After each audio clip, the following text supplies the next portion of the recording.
Hey, thanks for stopping by. I'm Phoenix, and today we're going to talk about the rumored Call of Duty DMZ mode and what I think it needs for features to be successful.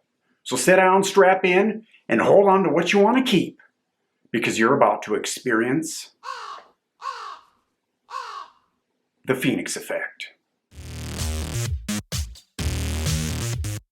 Okay, so to start off my list, First and foremost, it has to exist. It's a rumored mode. It's been leaked a little bit during a play session from some NFL player and discussed a lot online, but it hasn't been officially announced from the Call of Duty devs.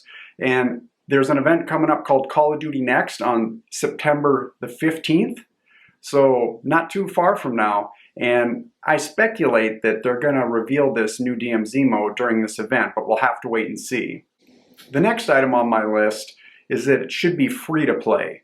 Just like Warzone was, free to play removes that barrier of entry, so you don't have to buy Modern Warfare 2 necessarily to get into this new mode. So that's just going to help with player count right away. Just like Warzone, you know, you've got cheating is kind of a bigger thing when you start to involve free-to-play stuff, but I think the Ricochet system definitely helped in Warzone quite a bit, that anti-cheat they developed and implemented. So I'm thinking if they bundled it with Warzone in the same kind of app, so you jump into Warzone and you can do the Battle Royale or you can do the DMZ mode, that would be the best way to go as far as, you know, getting people into the game, populating it, and making it successful overall. The next thing I think it needs is multiple smaller maps, not just throwing everyone on the big Warzone map, for instance, and having it be the same every time. I mean, if they want to use the Warzone map and not unique maps, that's fine.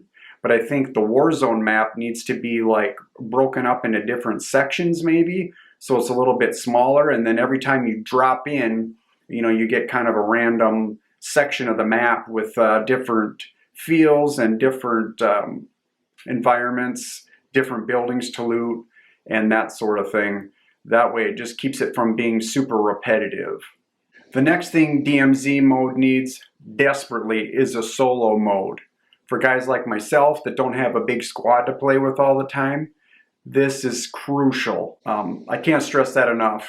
I hope there is solo mode, and then obviously, you know, duos, trios, squads if you want to do like a quad thing, but solos is super key because older people that have weird schedules with work, sometimes it's hard to get lined up with friends, and well, even younger people too have different schedules, and trying to get everything to align is hard, and some people just prefer to play alone. And I think these extraction type games can be a lot more intense when you're by yourself, when you're just listening and you're not talking and stuff. So I think there's something to say about playing it solo as well. So I hope that is included right off the rip here with DMZ. The next thing I'm thinking this mode needs is some sort of customizable home base, like an HQ, could be a bunker, something that you can go to by yourself in a non-PvP kind of way, just to roam around in. I don't know if you've ever played Vigor, but that has a kind of a safe space you go to, and that's where you do your upgrades to your house or whatever. In this case, it could be at headquarters. You could put in, say, like a firing range, and you could put in like maybe a sleeping quarters, so you could rest and get more XP for a limited amount of time. You could have like a weapon rack display room where you can display all your weapons that you have.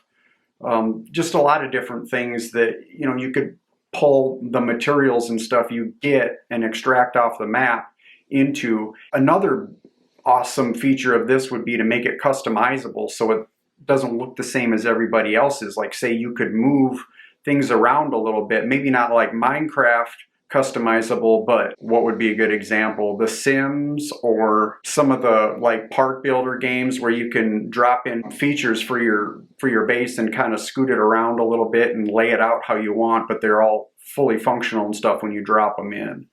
And then maybe they could have a feature where you invite your friends in just to hang out at your place and kind of show them around and stuff, so you could have a little bit of a social aspect in that as well. The next thing I think this DMZ mode needs is a marketplace, an online marketplace, so you can use currency that you gather from out on the map that you extract with to buy things such as gun blueprints, cosmetic skins, maybe like I was talking about, upgrades for your HQ. So you'd have to save up money. You could, extract valuables and just sell them in the marketplace for whatever the currency would be, the DMZ dollars or something. And then I'm sure there would be some sort of Call of Duty point kind of way to speed it up where you could spend real world money on Call of Duty points that maybe you could convert to another kind of currency that would be used in game. But I think there should be certain items like certain skins or guns that are only available, or not guns, but gun skins that would be available by playing the game and actually earning them in game rather than just, I plunked down 50 bucks on COD points and now I can buy this cool thing and show it off in game. Be nice if there were some kind of legendary items that were exclusive, so when you saw somebody with those, you knew they had been playing the game a lot. But this online marketplace, the next level would be to maybe even allow people to trade. Like, say if I had a weapon blueprint that I didn't necessarily want, or it was a duplicate and you wanted it, but you had something, another weapon blueprint or a character skin that I wanted, like we could exchange on the marketplace, or you could purchase it from me, or that kind of dynamic with other players. I think that would be really fun and kind of add another layer of depth. Another great feature that Vigor has that I think should be implemented here as well is multiple extraction points. Battlefield tried a kind of an extraction style mode this last time with Hazard Zone, and it was not super successful, to say the least.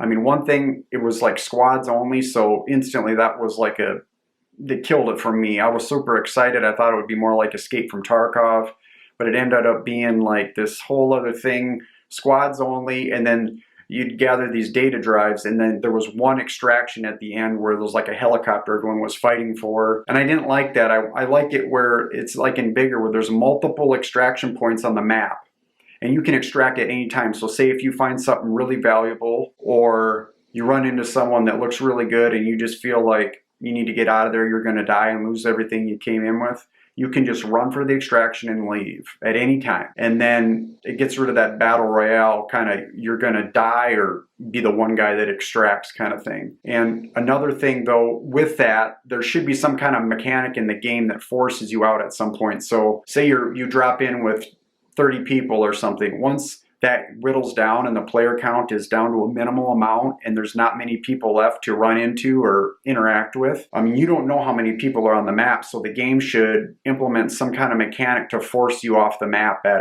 a certain time. Like Vigor has radiation that starts to come in at a certain point when most of the players have left the map, just to add a little urgency to your scavenging, and then you get out.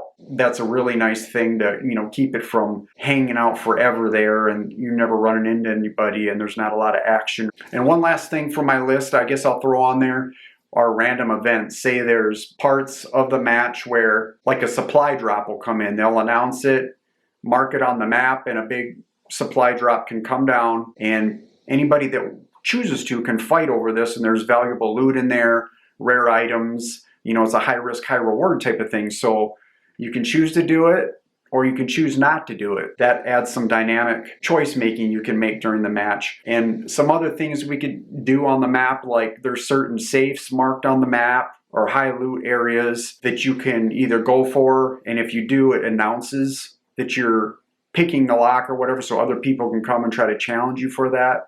That's kind of done in Vigor. And there's like communication towers where if you activate it, you can see where everybody is on the map for like 5 seconds, just to get an idea how many people are around you or where people are scattered. And then, you can plan out the rest of your match accordingly. But I mean, some things like that are, focal points that can add engagement right away.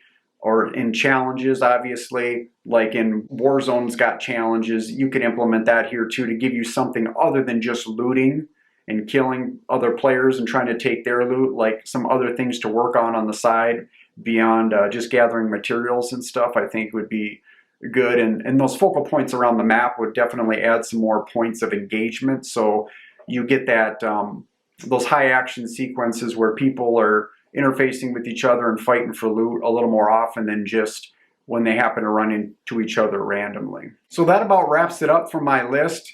It was fairly long, but I'm sure I forgot some other stuff or things I haven't thought of. So, if you have any ideas of what this DMZ mode needs, feel free to leave it down in the comment section below. I'll be reading everything and I'll try to respond to what I can. And we can have maybe a discussion about this mode. And hopefully the developers come through with this mode. I think console really needs an awesome extraction mode. And I think Call of Duty's got the skills to pull it off. I think they did great with Blackout and Warzone, and I think they can do the same here with the extraction mode, because I've really been wanting to play Tarkov, but I don't have a gaming PC, so I can't do that. And Vigor's been fun on Xbox, but it's a third-person kind of game, and it's not Call of Duty. Call of Duty has such refined controls and features, and it's just such a great franchise to have this integrated into, and I think it would be really an awesome addition, and hopefully they can knock it out of the park here. So one more thing before I wrap up, if you could rate this video, I would really appreciate it. Give it a thumbs up if you liked it, thumbs down if you didn't. And if you enjoy this kind of content, please consider subscribing. I'd love to see you back here. So until next time, Phoenix out.